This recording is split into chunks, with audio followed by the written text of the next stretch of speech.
Meus queridos e amados irmãos, a paz do Senhor.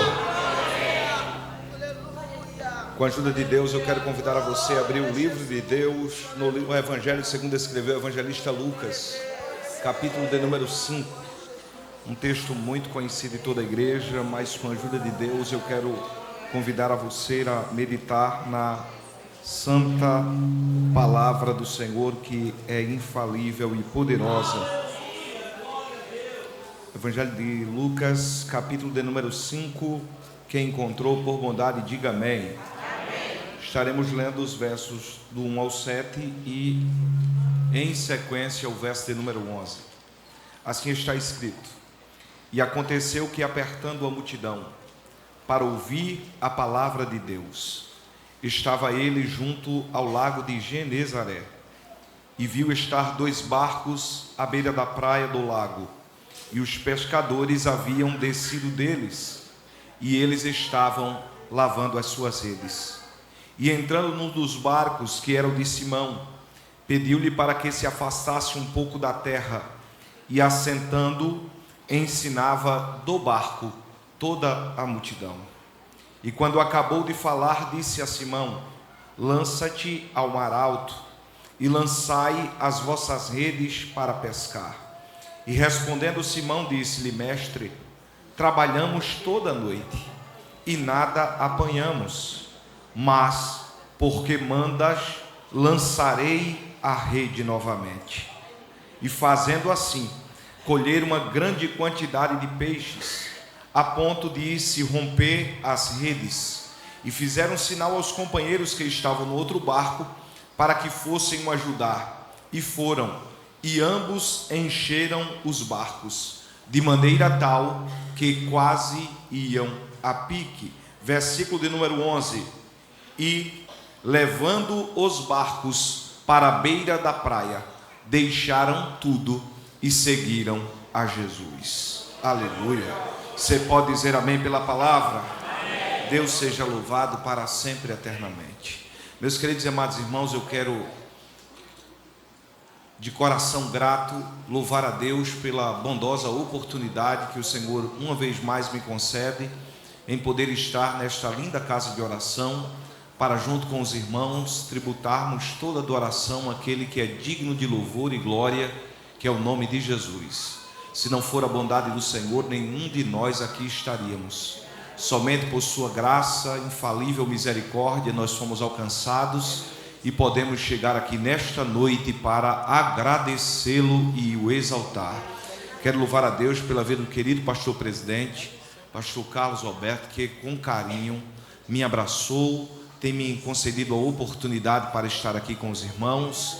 Em um outro momento já tinha me abraçado de uma maneira muito carinhosa, e eu volto a falar, na sexta-feira eu tive o privilégio de o encontrar e já agradecê-lo pessoalmente pela oportunidade, e uma vez mais externo meu sentimento de gratidão a Deus pela vida do querido pastor, como também pela vida do querido pastor Marcos, que nos recebe nesta noite. Muito obrigado pelo carinho, pela receptividade. Em seu nome eu cumprimento a todos os homens de Deus que estão aqui na tribuna santa do Senhor, e abraçar também o querido amigo pastor Will. Muito obrigado pelo carinho. Foi muito bom participar do momento de comunhão ontem com a União dos Jovens, foi maravilhoso. Deus seja louvado e continue abençoando esta igreja, esta cidade, que a bondosa mão de Deus realize em cada um dos irmãos o que João desejou ao seu amigo na sua terceira carta, no verso número 2. É o meu desejo para a igreja do Senhor aqui na congregação. Pastor, o que foi que João desejou? Esse foi o desejo dele. Ó, tomara que vocês possam ir bem em todas as coisas e que tenha saúde, assim como bem vai a vossa alma. Deus seja louvado para sempre pela vida dos meus irmãos. Meus queridos e amados irmãos, eu quero compartilhar uma palavra de Deus ao seu coração nesta noite, e quero convidar a você a passear um pouco nas Escrituras Sagradas para entender a revelação da mesma, porque a palavra do Senhor, ela sempre foi e sempre será a nossa melhor orientação, o nosso guia para chegarmos ao lugar aonde nós precisamos chegar. Eu costumo dizer que a Bíblia Sagrada, ela fechada, aparentemente pode ser um livro comum, mas quando nós abrimos, é a voz de Deus que fala aos nossos corações. Eu gosto de sempre frisar que a Bíblia Sagrada, ela é tão importante para a nossa orientação, que se nós estejamos com ela em casa, se colocamos em cima dos livros, ela é a coroa dos livros. Se colocamos no meio dos livros, ela é o coração de todos os livros. E se colocamos embaixo, é o sustento de todos os livros. Porque a Bíblia Sagrada, ela verdadeiramente é a voz do Senhor Jesus falando aos nossos corações. E entendendo este propósito, que ela é a voz de Deus que fala aos nossos corações, nós nos deparamos com um texto muito extraordinário, um dos grandes milagres que Jesus realiza mediante ao seu ministério, conhecido como a pesca maravilhosa. Esse texto em si, ele é muito pregado, muito pronunciado, é lido e nos serve para edificação, para a trajetória de fé como cristão. Mas a verdade é que, quando nós mergulhamos na palavra para entender a sua santa revelação, nós observamos que o Senhor Jesus, ele sempre procurou pessoas ocupadas para estar fazendo o seu trabalho. O Senhor Jesus, ele nunca procurou alguém que estava desprezando a obra ou que estava desocupado em vida terrena. Ele sempre procurou pessoas que estavam ocupadas no serviço para fazer a sua obra. E eu lhe provo biblicamente. Quando o Senhor Jesus chamou o profeta Amós, ele estava cuidando de gado. Quando o Senhor chamou o Samuel, profeta do Senhor, ele já iniciou seu ministério bem novinho, sendo porteiro da casa do Senhor. Quando o Senhor Jesus chamou a Davi, Davi estava apacentando as ovelhas do seu pai. Quando o Senhor chamou também a Eliseu, Eliseu estava arando terra, incansavelmente trabalhando para a sua família. Quando ele convoca a Neemias, Neemias vai iniciar também o seu ato profético, sendo copeiro na casa real. Observe que o Senhor Jesus sempre, nas suas convocações, escolhiam pessoas tementes, mas que estavam trabalhando no serviço, na obra terrena para uma convocação para o ministério. É interessante você observar que exatamente na convocação de Jesus para os discípulos, eles eram pescadores na sua atividade física. Se você vai no Evangelho de Mateus, capítulo de número 4, verso de número 19, Jesus vai observar os seus discípulos e eles vão estar na pescaria. E é Jesus quem diz para eles: sai da pesca, vinde após mim, e eu vos farei pescadores de homem.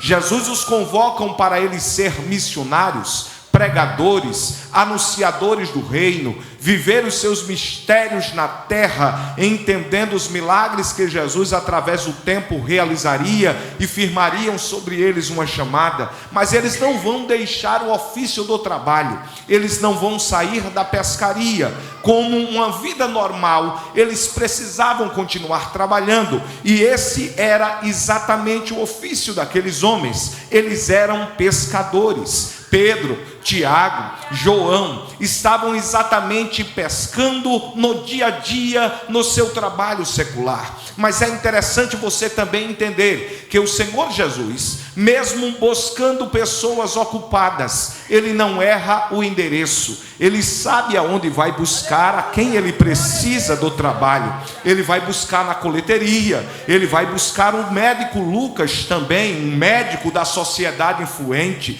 Ele busca a vários denominados de uma sociedade tão gigantesca, mas com um testemunho vivo para contar para muitas pessoas. E eu aprendo uma verdade profética com isso: Deus não erra quando nos escolhe, porque nós não somos escolhidos de maneira aleatória. Foi Deus quem nos escolheu. Eu vou tornar a repetir: você não está aqui de maneira aleatória. Deus te escolheu para estar aqui nesta noite. Aleluia! Foi o santo homem de Deus, escrevendo o Evangelho de João, no capítulo de número 15, verso número 16, que é a voz do Senhor Jesus dizendo: não fostes vós que me escolhestes, mas eu vos escolhi a vós, e melhor, vos nomeei para que você vá e dê fruto, e esse fruto ele possa permanecer permanecer. Nós somos frutos de uma escolha de Jesus aqui na terra. Nenhum de nós aqui estamos de maneira aleatória, mas entendendo que é Deus quem nos escolhe, que é o Senhor que nos seleciona. Esses discípulos, eles eram trabalhadores da seara de Deus e também precisavam levar sustento para a sua família em suas casas. E o texto qual nós acabamos de ler vai exatamente registrar que eles estavam à pesca, na pescaria, ao lago de Genezaré. Genezaré estava situado exatamente na cidade de Genezaré. Quando você abre a Bíblia Sagrada, você vai ver por algumas vezes a Bíblia citar o mar da Galileia, o lago de Genezaré, ou o mar de Tiberíades. Na verdade, esse é o mesmo mar. A diferença é as localidades das cidades que eles estão exatamente passando. E Jesus especificamente aqui está em Genezaré. E os discípulos estão pescando a noite inteira. Eu moro na beira da praia, eu sei que o melhor horário de se pescar é o horário da noite. Eu observo quando os pescadores pegam seus barcos e vão à pescaria para fazer a sua pesca. E esses discípulos aqui, eles vão trabalhar toda noite. Eles nada conseguem apanhar. E isso é muito interessante para você pegar esta aplicação profética para a sua vida. Eles trabalham toda a noite e nada eles conseguem regressar para levar para suas casas. Se você trabalha o dia inteiro, é normal você ter o desejo de levar alguma coisa para a sua família, para a sua casa. Sim ou não? Sim. Quem trabalha quer levar alguma coisa para a sua casa, para que a sua casa seja abastecida. Só que naquele dia, os discípulos vão para a pescaria e a pescaria é desastrosa. Eles não conseguem pegar uma piaba, não conseguem pegar um peixinho para levar para a sua casa e dizer: hoje eu trouxe alimento para vocês se alimentarem. E enquanto a pescaria é desastrosa para eles, eles vão tomar algumas atitudes. É regressar à beira da praia decepcionados, angustiados, sem esperança e com vontade de desistir. E enquanto eles estão tomando esta atitude, Jesus resolve aparecer no cenário. Eu vou repetir isso aqui para tu entender que é profético. Quando todas as alternativas da terra se fecham, Jesus entra no cenário para provar que Ele é Deus que surpreende.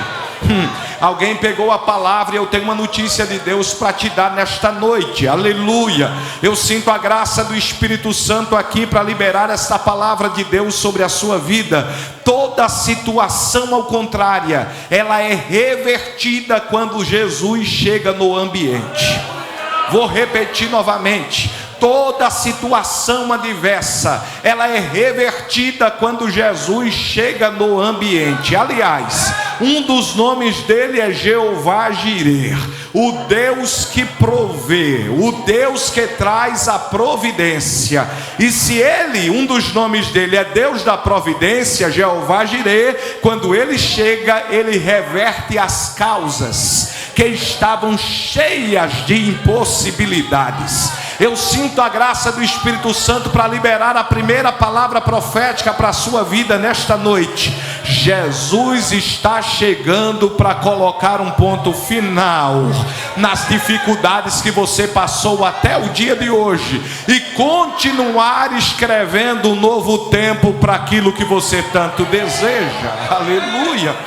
Os discípulos, eles vão tomar uma atitude mediante ao fracasso. E é exatamente isso que eu chamo a sua atenção para meditar comigo. Quando eu leio o texto, o verso de número 2 e o verso de número 1, a Bíblia vai registrar que Jesus está observando os discípulos. E ele vai também observar que mediante ao fracasso daquela pescaria, os discípulos tomam duas atitudes. Pastor, quais são as atitudes que os discípulos tomam? Eles descem do barco e eles vão lavar as redes. E isso me aplica exatamente a um entendimento muito especial, porque os discípulos, em meio a uma decepção, eles vão tomar uma atitude desastrosa, abandonar o barco e lavar a rede, que eram exatamente a capacidade deles lavarem, para trazerem a condução do alimento para a sua família. E eu comecei exatamente a pedir uma compreensão dos céus para o meu coração, para ministrar sobre a sua vida nessa noite. Por quê? Porque quando eu estava ontem à noite, depois do culto aqui, eu até comentei com o pastor Will hoje na hora do almoço, eu estava meditando na palavra, e quando eu estava lendo esse texto, a voz de Deus bradou ao meu coração para te dizer: descer do barco é sair do centro da vontade de Deus. Não saia do centro da vontade de Deus, porque o lugar que Deus colocou você para estar é o melhor lugar que Ele tem para você ser abençoado. Alguém pegou a palavra, eu vou liberar a palavra novamente. Por que eu digo que o barco era o lugar que eles nunca deveriam ter saído? Se você decorrer o texto, você vai ver Jesus olhando para os discípulos depois de uma pregação e diz para eles: voltem para o barco e leve o barco para o mar alto novamente. Então o barco não era o tempo dos discípulos saírem dele. Deus me trouxe aqui nesta noite para te dizer: a pescaria pode até ser desastrosa em alguns momentos, mas se Deus determinou para você ficar no barco, não saia do centro da vontade de Deus. Eu vou liberar a palavra de novo: não saia do centro da vontade de Deus. Tem horas que a gente é decepcionado, tem horas que a gente é acusado, tem hora que a gente é frustrado, tem hora que a gente tem vontade de virar as costas, de parar e de desistir. Mas Deus me trouxe aqui nesta noite para te dizer: você nem vai parar, nem vai desistir, nem vai fracassar. Você vai permanecer no centro da vontade de Deus. O centro da vontade de Deus sempre foi e sempre será. A sua vontade é boa, é perfeita e é agradável. Eu vou repetir: a vontade dele é boa, é perfeita e é agradável. É boa, perfeita e agradável. É boa, perfeita e agradável. Se ele diz que você vai permanecer no barco, não fique perturbado com vontade de sair do centro da vontade de Deus. Aleluia. Se você puder, levante a sua mão direita para o céu, levante. Aleluia. Eu estou sentindo a liberdade do Espírito Santo. E com carinho, puder também, dá um toque de profeta em alguém que está do seu lado, no teu companheiro, na tua companheira. Nesse toque, olha para ele e libera a palavra com ousadia. Pastor qual? Diga: permanece num lugar firme, porque Deus está chegando para te surpreender. Tá? Deus está chegando para te surpreender. Permanece no lugar que Ele determinou para você ficar. Não saia do centro da vontade de Deus. É porque tem hora que a gente quer abandonar o propósito. Tem horas que nós queremos abandonar o projeto de Deus. E a vontade de Deus, ela sempre foi e sempre será soberana sobre as nossas vidas. O Senhor, quando nos escolhe, Ele determina uma vivência muito forte para nós continuarmos as nossas jornadas. É porque nós somos seres limitados. E no meio da adversidade nós queremos parar e abandonar o projeto que Deus colocou na nossa mão. Os discípulos têm a pescaria desastrosa e a primeira coisa que eles fazem é descer do barco. E quando eles descem do barco, eles tomam uma segunda atitude. Pastor qual? Eles pegam as redes e começam a lavar. E quando eu estava lendo esse texto, o Espírito do Senhor falou ao meu coração: se descer do barco é sair do centro da minha vontade. Lavar as redes é abandonar a capacidade e o dom que eu entreguei sobre a tua mão para você realizar grandes coisas. E tem gente que Deus colocou uma habilidade tão linda na mão, e por causa de um pisado de pé, de uma cara feia, de um sorriso que mordeu, ele já está abandonando a congregação e a vontade de adorar na casa do Senhor. E o Senhor me trouxe aqui esta noite para te dizer: não desce do barco, nem lava os projetos projetos que Deus colocou na tua mão. Eita glória, eu estou sentindo a presença do Espírito Santo aqui nesta noite. Em meio ao fracasso, a tendência do ser humano é desistir, mas Deus me trouxe aqui nesta noite para te dizer, há uma promessa de Deus sobre a sua vida. Tem horas que em meio ao fracasso, você pensa que não vai ser honrado. Tem horas que em meio ao fracasso, você pensa que Deus se esqueceu de você. Um certo dia a nação de Israel estava cativa, e o cativeiro passou aproximadamente 70 anos na Babilônia, um cativeiro muito doloroso, e eles começaram a questionar, aonde está Deus? Será que Deus se esqueceu de mim? Aí Deus tomou a boca do profeta, e o profeta olhou para eles e disseram, por que vocês estão questionando o cuidado de Deus? Pode uma mãe se esquecesse do filho que amamenta? Não, pode acontecer de esquecer, é muito difícil, mas eu tenho uma notícia para dar a vocês, todavia, jamais eu esquecerei de vós, porque na palma da minha mão eu tenho escrito o vosso nome. Eu tenho uma notícia para te dar, Deus está te observando. Se para você a pescaria foi desastrosa, Deus me trouxe aqui nesta noite para te dizer, existe sobre a sua vida uma promessa. Quem crê na promessa? Quem crê, vou dizer novamente, existe sobre a sua vida uma promessa. Pastor, que promessa existe sobre a minha vida? Isaías disse no capítulo 61, verso de número 7, no lugar da vergonha você terá dupla honra, e no lugar da afronta eu vou fazer você possuir a terra.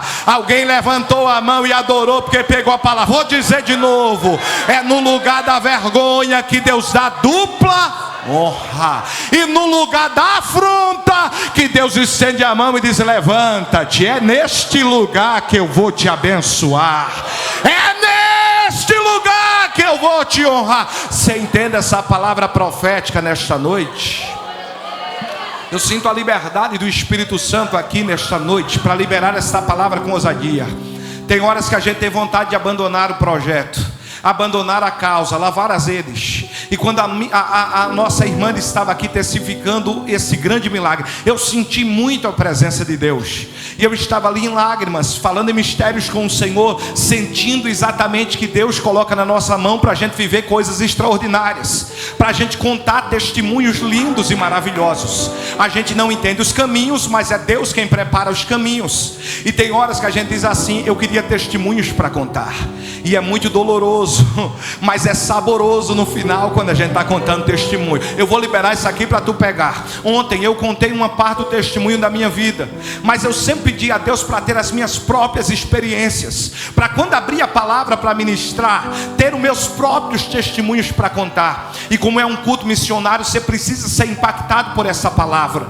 Um certo dia meu pai foi convidado pelo saudoso pastor José Antônio dos Santos, carinhosamente pastor Zeneco.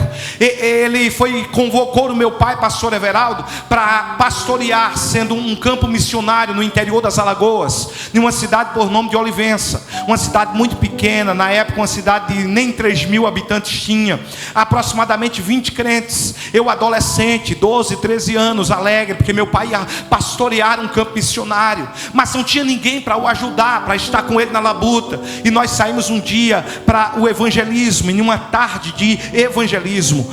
Se o lugar é complicado, imagine o nome do lugar. O nome do lugar era Lagoa da Onça. Olha que já dá espanto, sim ou não? Lagoa da Onça, um sítiozinho complicado de se visitar. E a gente fez o evangelismo, e eu tomei um banho numa barragem. Barragem é um buraco, tem água para os animais beber. A água não é muito potável, mas a água, quando a chuva bate, enche o ambiente. Fui lá, tomei um banho. E normalmente toda a febre que aparece é uma virose. Quando eu saio, retorno para casa, eu já retorno com febre. Minha mãe preocupada me dá remédio para uma virose, só que aquela febre começa a durar dias. e começa a chegar mês, e eu sou levado ao médico e sou diagnosticado com hepatite C. Perdi 50% do meu fígado. Para piorar a situação, fui diagnosticado com leptospirose, a famosa doença do rato. Doutor Antônio, ele chamou meu pai, pastor Everaldo, minha mãe, irmã Edna, na sala da consulta, disse: olha, o caso do moço é irreversível, interna no Isola do Constança, é um hospital de doenças tropicais que tem em Maceió, porque é irreversível, a doença é infecciosa, vai contaminar quem está dentro de casa, e se ele tiver, ele só tem 15 dias de vida, 20 dias de vida no máximo. O quadro dele é infalência total, ele não vai suportar. Meu pai, cheio de Deus, sorriu, ficou calado. Quando chegou dentro do carro, ele olhou para minha mãe, irmã Edna, e disse: Edinha, aleluia, se Deus me levou para o sertão para matar minha família, eu não vou abandonar a rede, vai morrer todo mundo, mas eu vou levar meu filho de volta para casa. Alguém está pegando isso que é profético? Aleluia. Eu estou sentindo a graça do Espírito Santo aqui. Nós voltamos para casa, o interior do sertão, e naquela madrugada, passou alguns dias, aproximadamente uns 10 a 12 dias, eu senti o fôlego de vida indo embora, e eu gritei: Deus, eu não vou suportar mais. E eu grito pelo meu pai, eu carinhosamente, como tenho um carinho muito forte por ele, ele é meu amigo, meu pai é meu amigo. Eu gritei dentro do quarto: negão, eu estou morrendo, eu não tenho mais força para respirar. E ele correu, me colocou num braço, me acolheu e deu um brado dentro do quarto. E o brado dele foi exatamente esse: Deus, eu coloquei no teu altar dizendo que era teu aos 2 anos de vida, e eu prometi que ele viveria o teu extraordinário diante do teu altar. Devolve o fôlego do meu filho agora. E eu senti a vida entrando dentro de mim, trazendo vida. Alguém está levantando a mão para o céu e adorando porque pegou a palavra. Eu tenho uma notícia para te dar: não abandone a rede que Deus colocou na tua mão, porque o médico, aleluia, eu estou sentindo Deus aqui, determinou no ano de 96 que eu só teria 15 ou 20 dias de vida, mas Deus já estava escrevendo, eita glória, que eu estaria em Cubatão em 2024 para dizer: a última palavra é do Senhor, Ele determinou e vai acontecer. Eu vou deixar você adorar, porque está descendo uma graça de Deus muito forte aqui, está descendo. Eu estou sentindo Jesus na casa. Tem pessoas que estão sendo tocadas pela palavra de Deus. E eu creio que Deus está visitando a saúde de alguém agora. Eu não sei qual é a tua necessidade, mas Ele está indo no mais profundo das suas necessidades. Está cicatrizando curas incuráveis. Está visitando o teu espírito, a tua alma, a tua essência. E assim te diz o Senhor, no poder que há na palavra: tu não abandonou o projeto, eu também não te abandono na caminhada. Eu sou contigo por onde quer que tu andares, não te assombres. Eu sou o Deus que provê todas as coisas. Só quem pode adorar, levante a mão direita para o céu, e se tem glória, libere uma adoração. Adore, adore, adore, que Ele está, eita Jesus, Ele está aqui, Ele está aqui, Ele está aqui, Ele está aqui, Ele está entre nós. Há uma graça sobrenatural que paira sobre a congregação. Os discípulos, eles tomam 2 atitudes, você precisa pegar isso. Eles vão descer do barco e vão lavar as redes. Mas eu amo o texto que a Bíblia diz assim, e eu amo essa expressão: e Jesus estava os observando. Aleluia. Que alguém abriu a boca e deu glória aí, porque pegou a palavra. Então eu vou repetir. O texto vai dizer assim, e Jesus estava os observando. A Bíblia diz que os olhos dele são como chama de fogo. Ele vê todas as coisas e está em todos os lugares. O Senhor Jesus tem atributos incomunicáveis. Pastor, o que é atributo incomunicável? Ele tem o que ele não consegue ninguém a ter. Por exemplo, somente Ele é onisciente, sabe todas as coisas. Somente Ele é onipresente, está em todo lugar. Somente Ele é onipotente, tem todo o poder. Somente Ele é imortal, ninguém pode o matar. Ele tem atributos que Ele não dá a ninguém. Se Ele tem e não dá a ninguém, Ele sabe a hora certa de chegar e observar para determinar aquilo que você precisa. Alguém abriu a boca para adorar, então eu vou aplicar a palavra profética. A Bíblia diz que Jesus estava os observando. Eu amo a palavra, que um certo dia o salmista Davi vai escrever o Salmo de número 56, e no verso de número 8 ele vai ter uma expressão poética quebrada ao meu coração de uma maneira surpreendente. Olha como Davi diz: Senhor, tu contaste as minhas vagueações. Em uma expressão mais normal ele está dizendo: tu sabe todas as aflições que eu passei. Mas melhor, ele diz: tu recolheste as minhas lágrimas no teu odre. Pastor, o que é odre? É um recipiente que guarda alguma coisa, seja ela sólida ou líquido. E ele diz mais: tu anotaste, registraste tudo no teu livro. E quando eu comecei a ler isso aqui, meu coração se enche de alegria para adorar, porque Deus entende a aflição que eu passo todos os dias. Ele sabe a hora que eu estou chorando de maneira que eu não aguento mais. Tem um recipiente para recolher a minha lágrima, e tem um lugar de destaque para guardar. Irmão, ninguém vai chorar um dia, pegar a lágrima, recolher e guardar para dizer: aqui está minhas lágrimas de tal dia. Mas Jesus conhece você tão especial, que Ele sabe a tua necessidade, recolhe, coloca no odre e ainda registra no livro, para na hora certa descer e te surpreender na necessidade que você tem. Meu Deus! Alguém está pegando isso aqui. Os discípulos estão desesperados. Eu vou fechar a Bíblia, que a minha hora está já chegando, eu preciso encerrar. Os discípulos estão desesperados. Eles descem do barco, não pescam nada, e Jesus está fazendo o quê? Observando. Só que se Jesus desce e está observando, e ele chega no cenário, a primeira coisa que eu quero que ele faça é resolver a necessidade que eu tenho. Sim ou não? Se eu tenho uma necessidade, eu quero que Jesus chegue e resolva a necessidade que eu tenho. Mas Jesus, ele vai chegar no barco e ele não vai atender a necessidade dos discípulos. A Bíblia diz que ele vai subir no barco e vai começar a pregar para a multidão. Meu Deus, isso aqui é muito forte. Jesus sobe num barco e não resolve a necessidade dos discípulos primeiro. Jesus começa a pregar para uma multidão que precisava de uma palavra.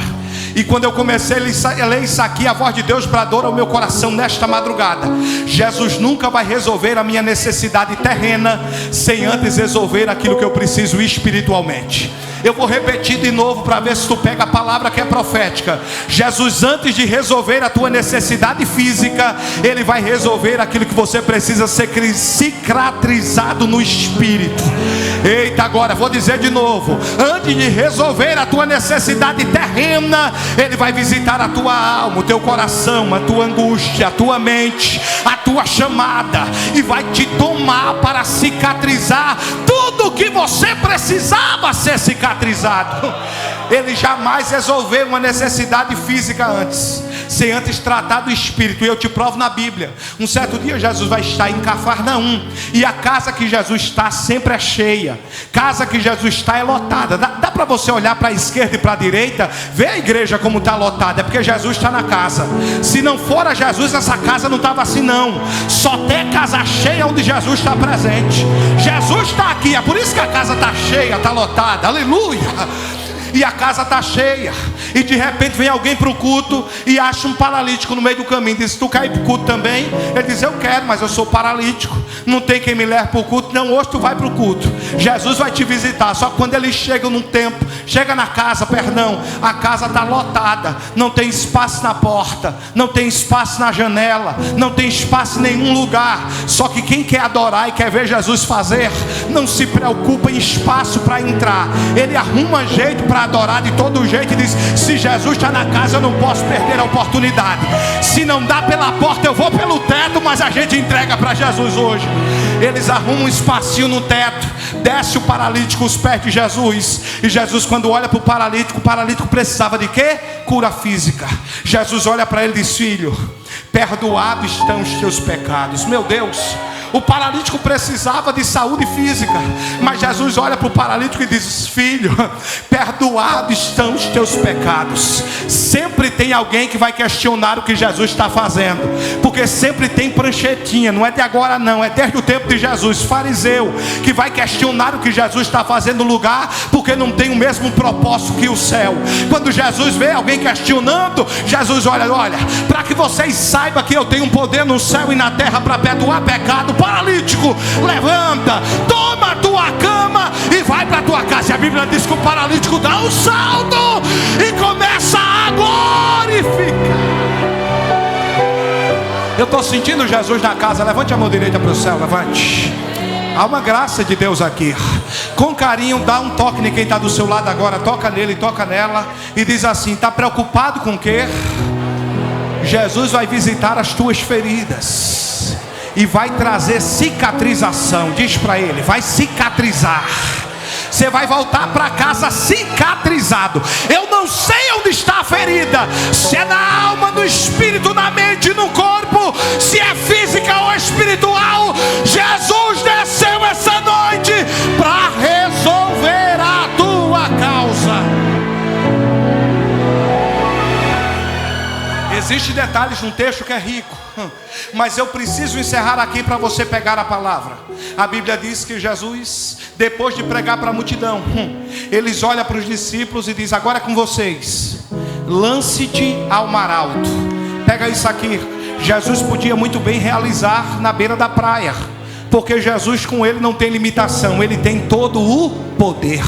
Ele tem todo o poder para realizar todas as coisas. Porque quando Deus quer te surpreender, até o mar vira banco e peixe vira bancário para trazer a resposta que você precisa. Vou dizer de novo: quando Deus quer te surpreender, mar vira banco e peixe vira bancário para entregar o dinheiro na sua mão. Você está esquecido. Um certo dia os discípulos foram questionar Jesus: Jesus, como é que a gente vai pagar a dívida? Aí Jesus diz: vai lá, lança o anzol, e o peixe que vocês pegar, vocês abrem, lá vai ter uma moeda para vocês pagar a dívida. Quando Deus quer fazer assim, mar vira banco, peixe vira bancário e o tesouro chega para resolver aquilo que a gente precisa. Jesus olha para os discípulos e diz: lança-te ao mar alto, e depois lançai as vossas redes para pescar. E eu chamo a sua atenção aqui, porque Pedro vai olhar para Jesus. Pedro era pescador, sabia qual era o horário da pesca. Ele vai olhar para Jesus e vai dizer: mestre, nós trabalhamos a noite inteira. Sim ou não? Mestre, nós trabalhamos a noite inteira, é o melhor horário de pesca. Mas se tu está mandando lançar a rede segundo a tua palavra, irmão, só vai pegar quem está pelo Espírito. Pedro está reconhecendo que ali não é o Jesus, filho de José, o carpinteiro. Pedro está reconhecendo que quem está falando é o Jesus vivo, é o Filho de Deus, é o Criador do homem, é aquele que criou tudo com palavras, sem precisar exatamente fazer esforço. É aquele que sabe tudo que eu preciso e necessito. Pedro está dizendo: segundo a tua palavra, mestre, nós vamos lançar as nossas redes novamente, porque eu sei que tu tem a palavra certa e ela tem direção e alvo certo para resolver as minhas necessidades. Pega isso aqui. Eles vão para o mar alto e lança a rede, e quando eles começam a puxar, é peixe, e é muito peixe. Ai meu Deus, vou dizer de novo, é muito peixe. É tanto peixe que está vindo para o barco, é tanto peixe que está vindo para o barco, é tanto peixe que o barco não está conseguindo mais suportar.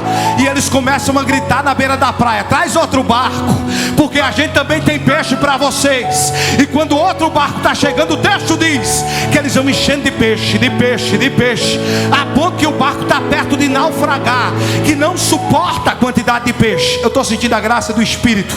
O que Deus vai fazer será tão lindo, será tão extraordinário. A bênção que vai chegar sobre a tua casa, sobre a tua família, será um tempo de colheita tão grandioso que não só vai ficar para o teu barco. Quem está perto de você também será abençoado pela graça. Meu Deus, pela graça, Aramanchosia.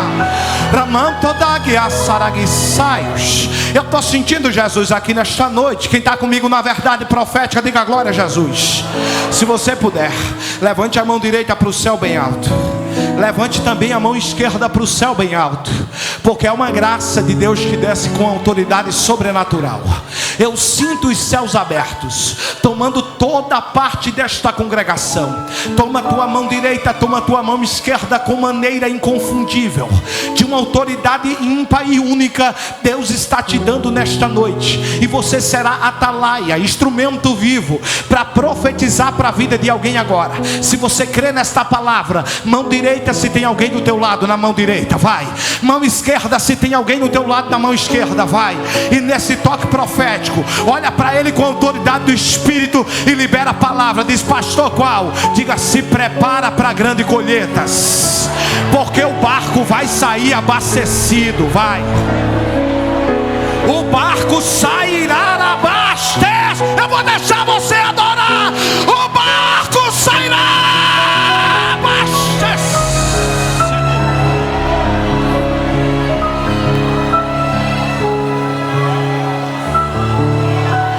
Estou ouvindo barulho de línguas estranhas aqui. O Pai está na casa. Eu vou deixar. A casa está sendo tomada pela presença de Deus. Entra, Jesus. A casa é tua. Possui o ambiente.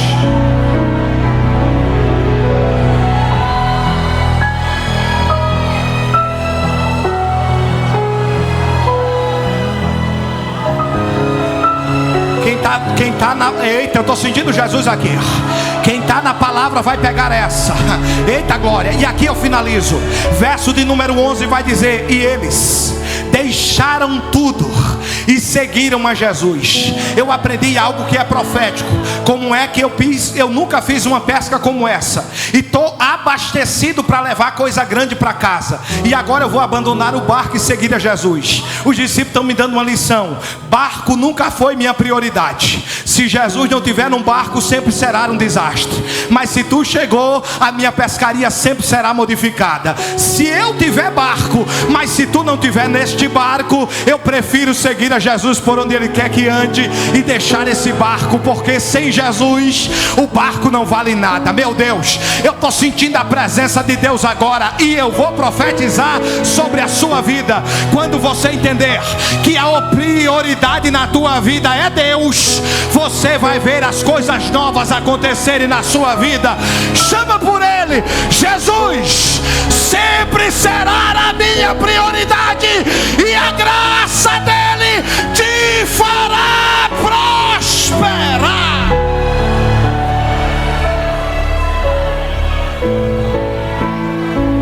Meu Deus, eu estou sentindo a graça de Deus aqui. Eu estou sentindo a graça de Deus aqui. 4 vidas pela internet. Mas 4 vidas pela internet. Você pode adorar a Jesus? Eu estou sentindo Jesus aqui. O ministério de louvor pode vir comigo. A igreja vem comigo. Fica de pé, vai. Aleluia, eu estou sentindo Jesus aqui. Olha para quem está do teu lado, diga: Jesus é prioridade.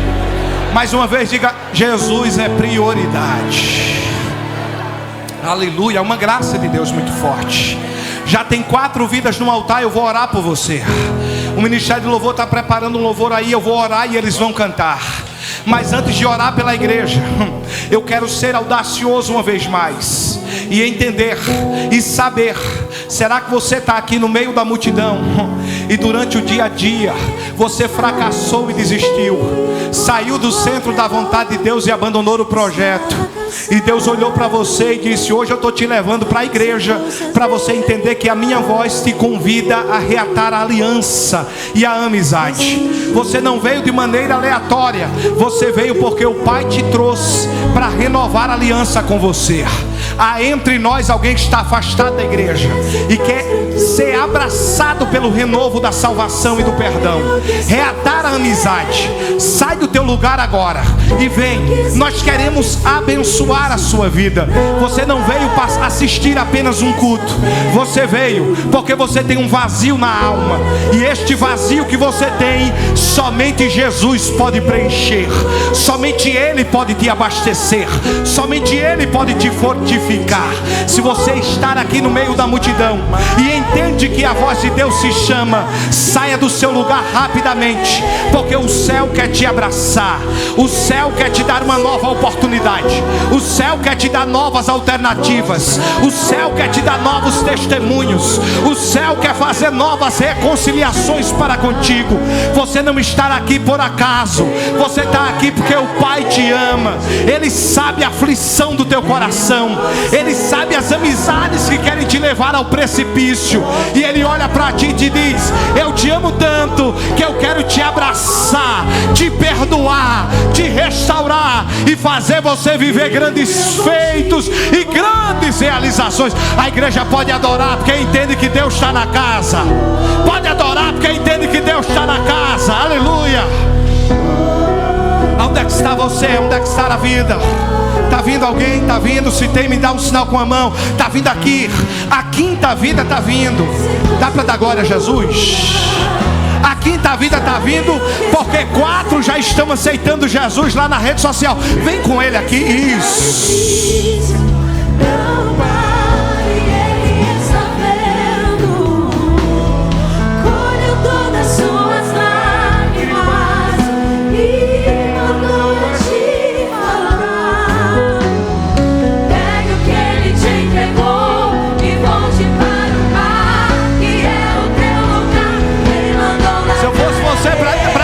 Mais um glória, porque tem mais uma vida no altar.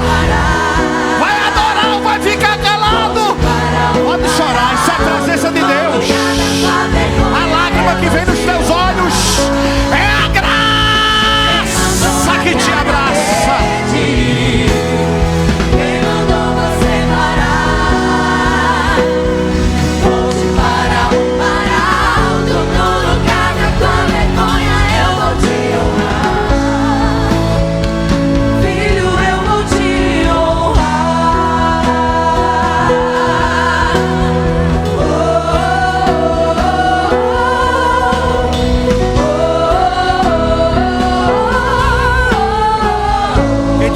Adoração aqui, estenda as mãos para cá, estende. Eu estou sentindo uma graça de Deus aqui. Enquanto tu abrir a boca para adorar de mãos levantadas, eu vejo e ouço barulhos de cadeados caindo por terra. Ferrolhos estão caindo por terra agora enquanto você adora. E eu sinto que Deus quer fazer um grande resgate. Deus quer fazer um grande resgate. E enquanto você está adorando agora, anjos estão pelejando nas hostes celestiais para colocar abaixo barreiras e empecilhos de alguém que precisa ser abraçado pela graça. Eu vou deixar você adorar aqui enquanto você adora. Eita Jesus. Ora mãe, meu Deus, se prepara para dar mais um glória, porque tá vindo lá mais alguém, tá vindo mais alguém. Vai adorar ou vai ficar calado? Não é hora de parar. Deus contemplou seu caminhar. Eu sei é difícil prosseguir. Quando tudo lhe faltar, esse cenário vai mudar. A glória chega ao tempo. Segura. Eu vou aplicar um negócio profético para ver se tu entende. Na internet são 4 vidas, mas eu vou com 5 vidas. Já são 5 vidas na internet. Mas para tu melhorar o glória, vamos aqui pro templo. Tem 1, 2, 3, 4, 5. Não, tu não entendeu não. São 5 lá e 5 aqui. Vai dar glória, vai adorar ou vai ficar calado? Se tu não dá glória com o maior milagre, tu vai adorar com o quê? Tu tem noção de como está o céu agora? A Bíblia diz que há barulho no céu por uma vida. Imagina por 10 que estão no altar testificando Jesus. Ô Cubatão, eu estou na igreja pentecostal. Vai adorar ou vai ficar calado? Há uma graça que toma casa. Vamos abençoar a vida deles, vamos. Posso orar, pastor? Levante a mão para cá e vamos orar por eles. Você pode chorar, vocês estão chorando, isso é a presença de Deus, viu? Isso é a presença de Deus. Amigo Espírito Santo, Paracleto da nossa alma, eu te adoro porque teu amor é especial. E o Senhor rasgou os céus para nos abraçar nesta noite. Eu quero te pedir agora, arranca toda a cédula de maldição que estava lançada sobre a vida desses moços, dessa jovem. Lança no mar do esquecimento, porque o Senhor é perdoador. Foi o Senhor que no Calvário deu grito, e no Calvário o Senhor pagou a dívida de maldição que existia sobre a minha vida. E esta dívida, ela foi lançada no mar do esquecimento, e o Senhor, com marcas do teu sangue, escreve uma nova história. Eu quero te pedir agora projetos novos, dimensões novas, ousadias novas, liberdade para dizer que tu és grande. Seja impactado nessas vidas que estão diante do teu altar agora. Eu ministro vida frutífera e abençoada e saúde espiritual sobre elas agora. Senhor, muito obrigado. Eu agora, Senhor, mediante a essa testificação de fé, eu levanto a minha voz uma vez mais para a tua igreja que nesta noite te adora. Nós somos os pescadores da última hora. Eu quero te pedir, desce sobre nós a ousadia poderosa, que 2024, que para muitos pensou que era um ano que permaneceria na mesma coisa, começa agora, Senhor, abrir a caixa do tesouro e mostrar que o Senhor ainda tem peixe para abastecer o barco. Eu digo que seremos impactados pela novidade de Deus. Eu digo 2, que seremos chacoalhados por testemunhos. Eu digo 3, que seremos tomados